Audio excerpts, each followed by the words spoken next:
तो मैं इंजीनियरिंग करने के बाद कुछ प्लान नहीं था कि मैं इंडस्ट्री में आऊँगा, ऐसा कुछ नहीं। मुझे म्यूज़िक का बहुत शौक था शुरू से, और ये जो सिल्वर स्क्रीन है, जब मैं लोग आर्टिस्ट आर्टिस्ट मतलब ऋतिक, शाहरुख, बड़े बड़े स्टार्स जो हैं उनको जब परफॉर्म करते हुए देखता था, वो मुझे बहुत अट्रैक्ट करता था। मैं जब बॉम्बे आया तो I started doing theatres and all, institute join किया, क्रिएटिंग कैरेक्टर्स ज्वाइन किया था मैंने। बड़े बड़े सीन्स, 10-15-20 पन्नों के स्क्रिप्ट्स आते हैं, आपको फटाक से याद करके परफॉर्म करना होता है, the right emotion you have to emote.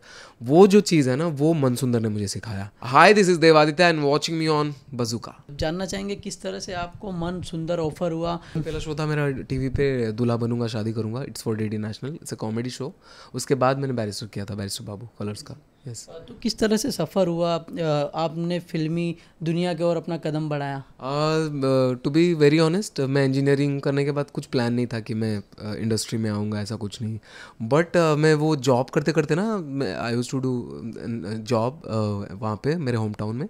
But मैं धीरे धीरे ना, इवेंचुअली मैं आई गेट बोर्ड, मैं बहुत बोर होने लगा कि what the hell I am doing with my life. I need to change something, कुछ तो चेंज चाहिए मुझे मेरी ज़िंदगी में। सो मुझे म्यूज़िक का बहुत शौक था शुरू से, और ये जो सिल्वर स्क्रीन है, जब मैं लोग आर्टिस्ट मतलब ऋतिक, शाहरुख, बड़े बड़े स्टार्स जो हैं उनको जब परफॉर्म करते हुए देखता था, वो मुझे बहुत अट्रैक्ट करता था। बट मुझे नहीं पता था कि कैसे बनते हैं, क्या बनते हैं, मुझे उसका फॉर्मूला नहीं पता था। और टू बी वेरी ऑनेस्ट, कोई फॉर्मूला नहीं है, नसीब की बात है। I totally agree. तो मैं जब बॉम्बे आया तो I started doing theatres and all, institute join किया, क्रिएटिंग कैरेक्टर्स ज्वाइन किया था मैंने, एक्टिंग इंस्टीट्यूट। वहाँ से मुझे कुछ प्लेस, नाटक करने का ऑफ़र मिला मुझे। 2-3 नाटक करने के बाद मुझे उस नाटक से एक शो का ऑफ़र आया, दूल्हा बनूंगा शादी करूंगा। उसके बाद फिर एक के बाद एक शो करता गया, और आज मनसुंदर 2-2.5 साल हो गए करते हुए, और आगे भी ऐसे आपको मनोरंजन आपका करता रहूँगा। दूल्हा बनूंगा शादी करूंगा, किस तरह से आपने उस मॉक टेस्ट दिया, वो जर्नी के बारे में जानना चाहूँगा। जी। जर्नी स्पेशली मॉक टेस्ट तो कुछ नहीं था उसमें। ऐसा था कि I was doing a comedy character in a play. मैं एक प्ले में कॉमेडी कैरेक्टर कर रहा था। आनंद, क्या नाम था मेरा उसमें, अब भूल गया मैं नाम यार। बट हाँ, घर का छोटा बेटा था, और वो बहुत ही फ़नी था, बहुत ही फ़नी था। वो सिंगर बनना चाहता था, जो कि बेसुरा है।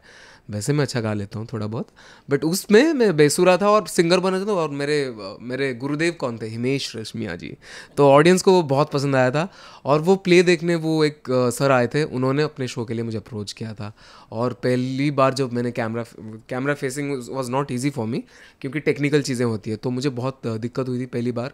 लेकिन वो जो सर थे, जो क्रू थी, वो दे आर सुपर सपोर्टिव। उन्होंने बहुत सपोर्ट किया, कैमरा एंगल्स के बारे में समझाया, और वो इट्स अ लर्निंग प्रोसेस।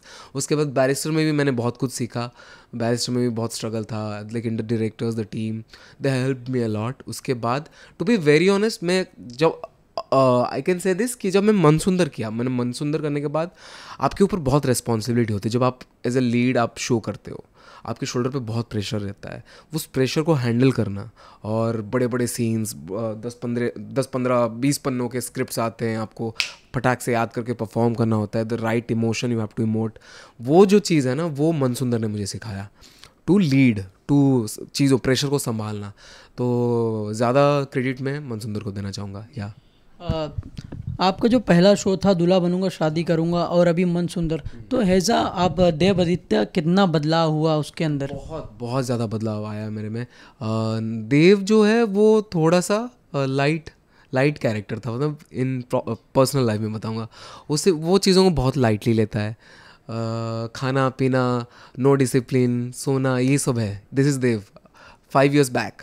लेकिन मन सुंदर करने के बाद डिसिप्लिन क्या होता है, money management, time management, family को टाइम देना, खुद को टाइम देना, अपने हेल्थ को टाइम देना, एंड अप्रोच बदल जाती है ज़िंदगी को लेके। हाँ, तो मैं बहुत सुधारा है उस हिसाब से देखा जाए तो।